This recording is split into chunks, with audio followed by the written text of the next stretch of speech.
340 vessels hung in perfect formation. Kethis hadn't blinked in 40 seconds. The tactical display painted the corridor in cold blue light, his fleet immaculate, encircling 12 human cruisers that had not raised a single shield. Somewhere on the open comms channel, a human voice was asking whether the synthesized turkey tasted better on sourdough or flatbread. His gill slits were fully flared. There's a story about what happens when a perfect plan meets something it never accounted for. If that kind of thing keeps you up at night, subscribe because this channel lives there. Now back to 6 hours before Admiral Kethis Vorn stopped blinking. The patrol route map had been glowing on the Dread Ascension's main display for 3 years. That morning, Kethis had stood before it the same way he always did, still controlled, the silver scales along his jaw catching the light. 14 months, he had told his officers. Same corridor, same loop, same 4.7-minute window where their formation thins at the far turn. He let the silence sit before adding, "They haven't varied it once." His second, Verath, had exchanged a glance with the navigation chief, the particular glance that, Kethis now understood, passed between officers who are too disciplined to say, "This seems too easy." He had read it at the time as confidence, his own confidence reflected back, while the intelligence was thorough. 3 years of cross-referenced patrol logs, comms intercepts, engine signature data pulled from relay stations along the Sigma-7 corridor. Kethis had built the ambush the way a craftsman builds something meant to last. Every variable accounted for, every margin compressed. His staff had run the probability models until the models had nothing left to argue with. Confidence interval, 97.2%. He had addressed his fleet captains from the flagship bridge. The 340 command feeds opened simultaneously, and he had not raised his voice once. There was no need. The route map spoke for itself. A glowing thing, steady and knowable, showing exactly where 12 human cruisers would be in 6 hours and exactly how long they would be exposed. They are predictable, he had told them, because they don't believe anyone is watching. The captains had saluted. The fleet had moved.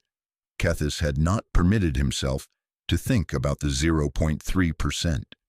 It was the only number in the models that hadn't closed. Every other variable had been resolved. Approach vector, hyperspace exit timing, weapon lock sequencing, expected human response window. But there was a 0.3% deviation, a tiny smear in the data that the models kept producing and his analysts kept dismissing. Noise, they'd called it. Residual variance. The kind of number that existed in every model and meant nothing, he had agreed.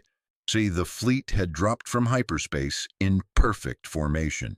All 340 vessels, positioned exactly as projected, surrounding the human patrol with the geometric precision Silinari doctrine demanded. Weapon locks had engaged in under 4 seconds. Kethis had watched the display with the calm of someone who had stopped expecting surprises. The 12 human cruisers had continued on their patrol loop. No shields, no evasive maneuvers, no weapons brought to charge. No distress burst on emergency channels. They had simply continued at the same speed, on the same heading, with the same engine signatures the Silinari had been cataloging for over a year. Kethis had waited. The 0.3% sat at the back of his mind like a splinter. Then the comms had crackled. Take a breath, because what those cruisers were actually doing is the part worth subscribing for. And it only gets worse for Kethis from here. It wasn't distress.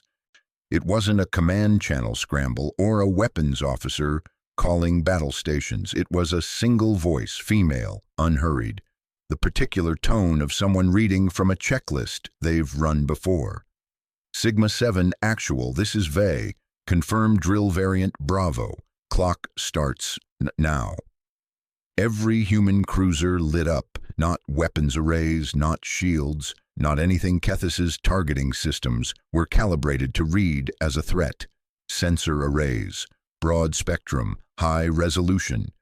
The kind of equipment used not for combat but for measurement. They were recording formation density, response time, hyperspace exit dispersion, weapon signature classification. Every ship in his fleet catalogued in real time by 12 vessels that had not even broken their patrol speed. Kethys had stood very still. His gill slits, already flared when the comms opened, had not moved. 340 vessels, 3 years of planning, 14 months of route observation.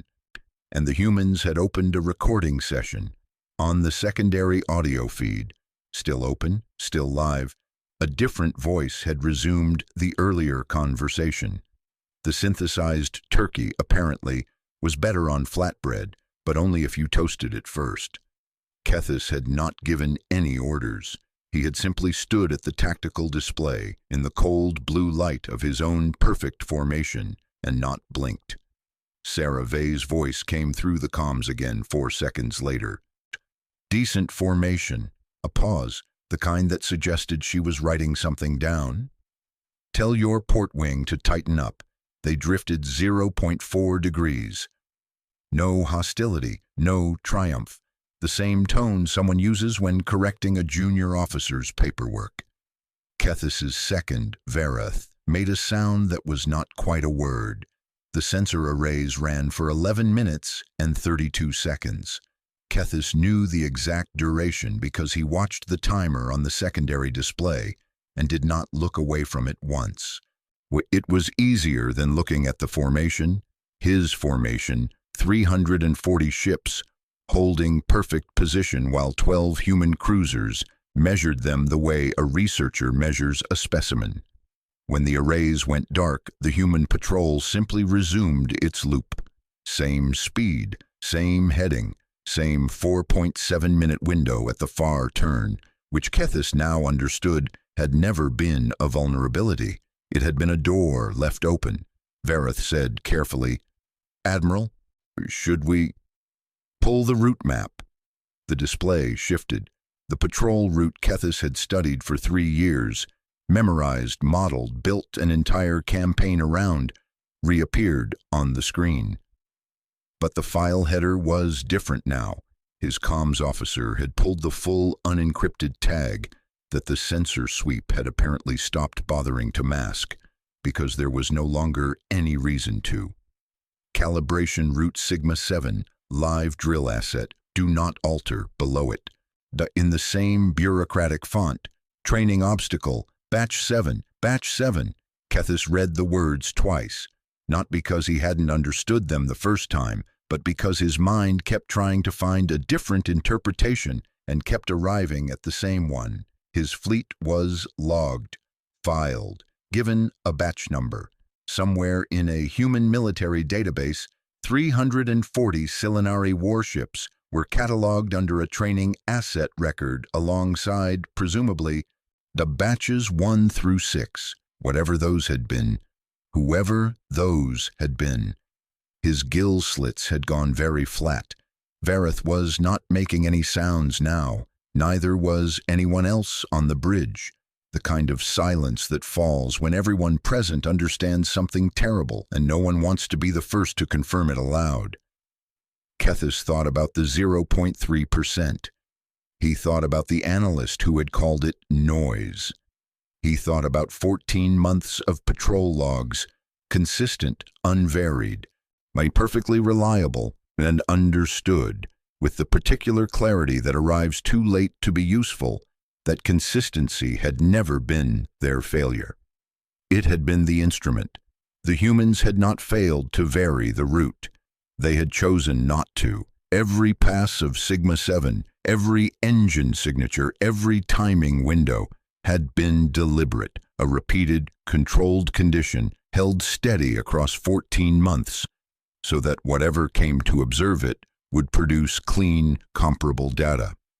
3 years of Silinari intelligence work and what they had actually built was a longitudinal study for the humans. You already know what Kethis does next, and if this is the kind of story that makes you want more, subscribe, because the humans are never the ones who underestimated anyone. Now, the last thing he does before he leaves that bridge. He stood at the display for a long time after that, yet the tactical map still glowed.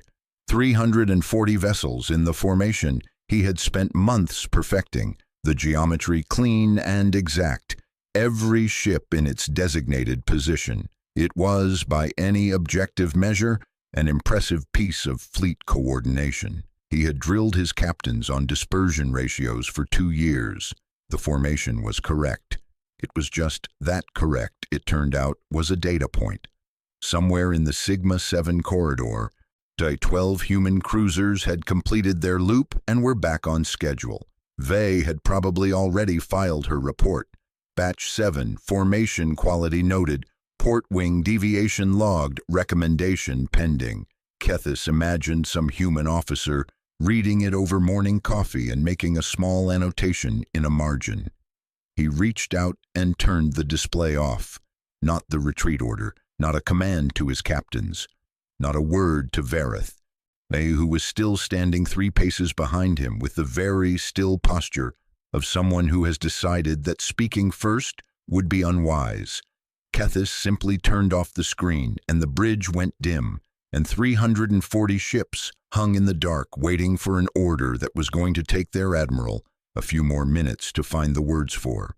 The route map was gone. The glowing thing he had studied and trusted and built everything on, extinguished.